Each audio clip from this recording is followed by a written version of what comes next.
Near to Thompson Ground, there were red cones and plastic tapes, flashing lights, and notices all over the road. In the middle of all this, there was a small hole. "Is that what all this fuss has been about?" said Alf. "It doesn't look much to me." "It must be a mini-volcano," said Pat. "A baby one," said Alf. "I reckon Ted could fill that in, no bother. Look out, here comes trouble." P.C. Selby was coming towards them with a cup of tea in one hand.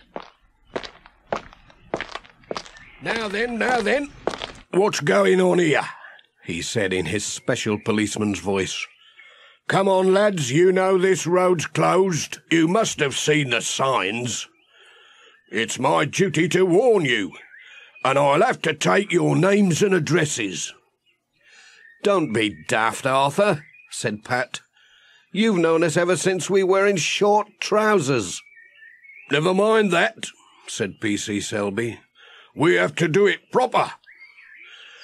Can you just hold my tea? Now then, how do you spell proceeding? What's that, T? You haven't got a pencil sharpener on you by any chance? Come here, let's have a sup before it goes cold." Now Dorothy came out with a pot of tea and cups and saucers on a tray. "Here we are, a nice fresh cup of tea and a top-up for Arthur. That'll buck everybody up." "Oh, thanks, Dorothy," said Pat. "Just what we need. 2 sugars, Arthur." "And 3 for me," said Alf. "Dorothy, have you got anything to sharpen Arthur's pencil?" "I'll hold your tea. Hang on.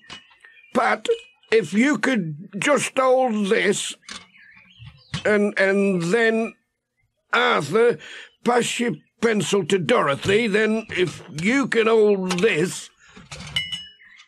They didn't seem to have enough hands to hold all the cups of tea and the pencil and the notebook and the pencil sharpener.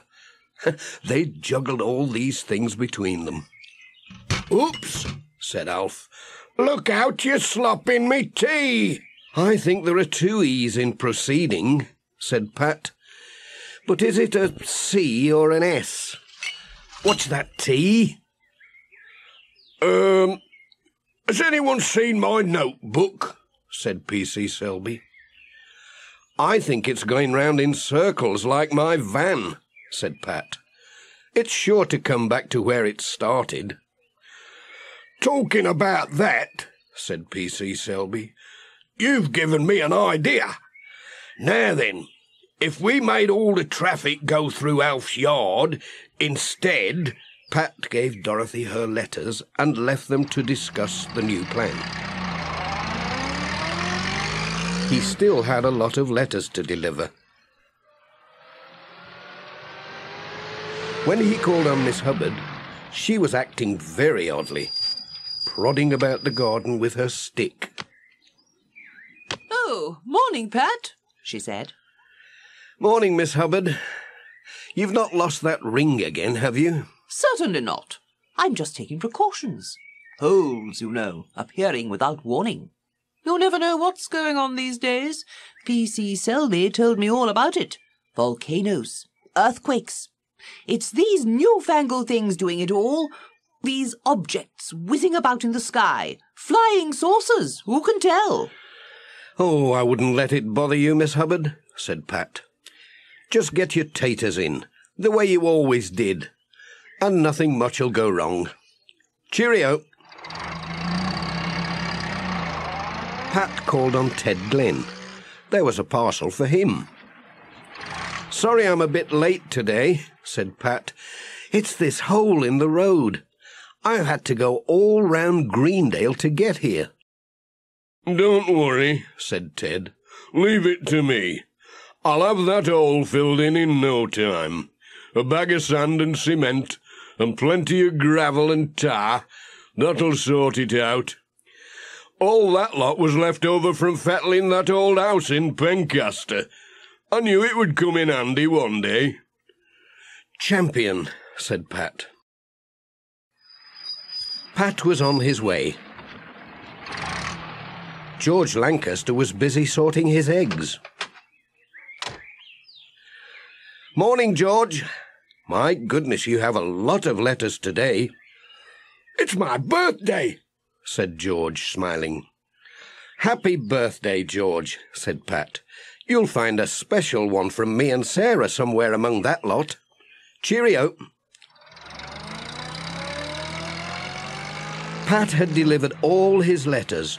It was time to go back to the post office to see if any more letters had come in from Pencaster.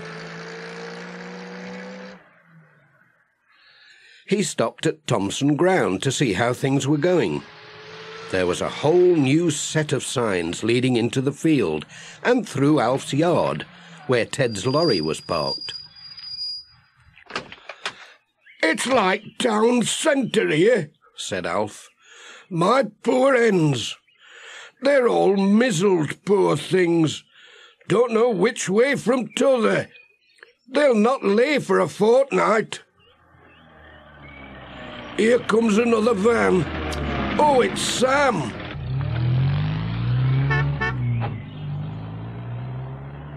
Sam Waldron drove through in his mobile shop, tooting his horn. See what I mean, Pat? It's terrible. You'll be all right, said Pat, as soon as Ted gets that hole filled in. P.C. Selby stood in the middle of the road, directing the traffic. Come on, slowly as you go. Careful now. Watch these ends. Tea up, called Dorothy from the kitchen door. and fresh biscuits straight from the oven. Just what I need, said Ted. We'll have a sup while that tar sets. Are you coming for your tea, Arthur? Something seemed to be keeping P.C. Selby. Help! Did somebody shout help? Said Pat. He's not still looking for his notebook, is he? Said Alf. We'd better go and see what's up, said Ted. There was P.C. Selby in the middle of the road, stuck fast. Ted looked closely at his big police boots. What are you doing to my nice new tar? Said Ted. Fast-setting stuff, that. A new kind, you know. I've brought you a nice cup of tea, said Alf, till we can get you unstuck. You'll have to take your boots off and leave them in charge, said Pat. It's a good thing there isn't a volcano under there. So P.C. Selby loosened his boots, and Alf brought a wheelbarrow to wheel him to the house. Time for a bit of farm transport, said Alf. We'll need a new warning sign, said Pat. He found a big piece of card in his van and wrote on it with his felt pen. Danger, police boots. There. Everybody should see that, said Pat. And that's quite enough of volcanoes for one day. I hope Dorothy's kept that tea hot.